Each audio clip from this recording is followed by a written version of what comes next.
NCERT का एक और क्वेश्चन है। 293 केल्विन पर जल का वाष्प दाब 17.535 mmHg है। 25 ग्राम ग्लूकोज को 450 ग्राम जल में घोलने पर जल के वाष्प दाब की गणना कीजिए।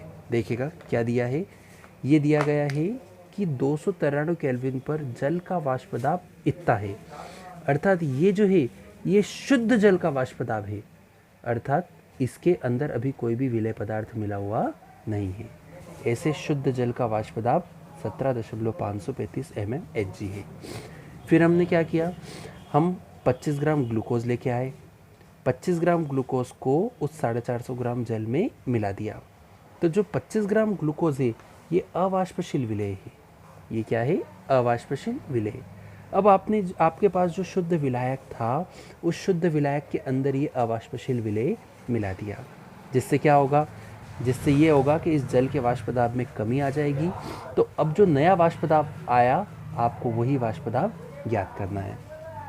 क्वेश्चन वापस से देखिएगा, आपको शुद्ध जल का वाष्प दाब दिया हुआ था, आपने अवाष्पशील विलेय मिलाया, तो अवाष्पशील विलेय मिलाने के बाद अब नया वाष्प दाब कितना होगा हमें यह ज्ञात करना है। इसके लिए हम राउल्ट का नियम लगाएंगे। राउल्ट का जो हम डेरिवेशन करते हैं और जो लास्ट में इक्वेशन आती है PS minus P naught upon P naught minus PS upon P naught is equal to x1, जहाँ x1 विलेय का मोल प्रभाज है। तो देखिएगा आपको क्या क्या दिया हुआ है, आपको शुद्ध जल का वाष्प दाब दिया हुआ है। शुद्ध जल के वाष्प दाब को हम पी नॉट से रिप्रेजेंट करते हैं, कितना है 17.535। आपको अवाष्पशील विलेय युक्त विलयन का वाष्प दाब अर्थात कि PS जो है वो ज्ञात करना है। और क्या क्या दिया हुआ है, आपको विलेय अर्थात ग्लूकोज का द्रव्यमान दिया हुआ है, W1 बराबर 25 ग्राम। इस ग्लूकोज का आणविक द्रव्यमान M1 हम जानते हैं कितना होता है 180 ग्राम। फिर विलायक W2 का द्रव्यमान भी दिया हुआ है 450 ग्राम, और इसका आणविक द्रव्यमान भी हम जानते हैं 18 ग्राम। इन सब वैल्यू की सहायता से इस सूत्र का उपयोग कर कर हम PS का मान ज्ञात कर सकते हैं। देखिएगा सूत्र क्या है, P naught minus PS upon P naught is equal to x1। P naught की वैल्यू क्या है 17.535, PS हमें ज्ञात करना है, पी नॉट की वैल्यू 17.535, x1 होता है विलेय का मोल प्रभाज। विलेय के मोल प्रभाज को हम लिख सकते हैं विलेय के मोल बटे कुल मोल, ठीक है। और विलेय के मोलों को लिख सकते हैं विलेय का द्रव्यमान बटे विलेय का आणविक द्रव्यमान। इसी प्रकार N1 को भी वापस लिख देंगे विलेय का द्रव्यमान बटे विलेय का आणविक द्रव्यमान, और N2 को लिख देंगे विलायक का द्रव्यमान बटे विलायक का आणविक द्रव्यमान, ठीक है। अब इसको आगे सॉल्व करेंगे। ये वाली राशि तो ऐसी कैसी रहेगी इधर की 17.535 माइनस PS 17.535।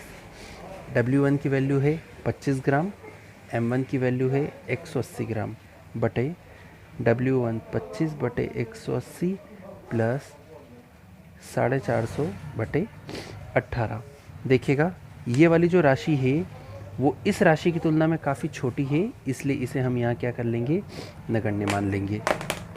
इस राशि को हम क्या मान लेंगे, नगण्य मान लेंगे। ये वाली राशि तो ऐसी कैसी रहेगी 25 बटे 180 और 450 बटे 18 को हम लिख देंगे, 18 ऊपर चल जाएगा और 450 नीचे आ जाएंगे। 17.535 माइनस PS ऐसा कैसा 17.535, सिंपल कैलकुलेशन बची अब। 18 से 180 गया 10 बार, 25 से 450 गया 18 बार, तो ये नीचे रह जाएंगे 18 धाम 180, 180 का इधर मल्टीप्लाई कर देंगे।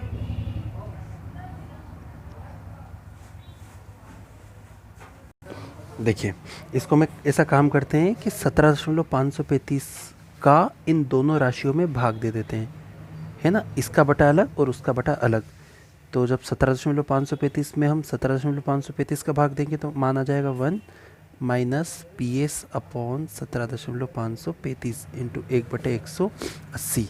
इस माइनस वाली राशि को उठा के इधर ले आएंगे और 1/180 को इधर ले आएंगे, तो ये हो जाएगा पी एस अपान माइनस का था, उधर आएगा तो प्लस का हो जाएगा 17,535 और 1/180 इधर आएगा तो इस एक के माइनस में आ जाएगा। ठीक है, अब इसको जब आप सॉल्व करोगे तो ये आएगा 179 upon 180 is equal to P S upon 17,535। इस राशि को इधर लेके आएंगे, इसमें मल्टीप्लाई करेंगे तो पी एस का मान हमें प्राप्त हो जाएगा 17.43 mmHg आंसर। अच्छा, कैलकुलेशन थोड़ी सी टफ है, कभी अगर एग्ज़ाम में इस टाइप का कोई नया क्वेश्चन आ जाए तो घबराना मत, आप यहाँ तक तो एटलीस्ट करके आइएगा ताकि मैक्सिमम नंबर आप लोगों को मिल सके। 3 नंबर का क्वेश्चन है तो आपको 2 नंबर तो शॉर्ट मिल ही जाएंगे। जो कैलकुलेशन अगर टफ लगती हो आपको तो कोई बात नहीं, फार्मूला अप्लाई करके थोड़ा सा यहाँ तक तो सवाल लाने की आप कोशिश ज़रूर करिएगा। Thank you.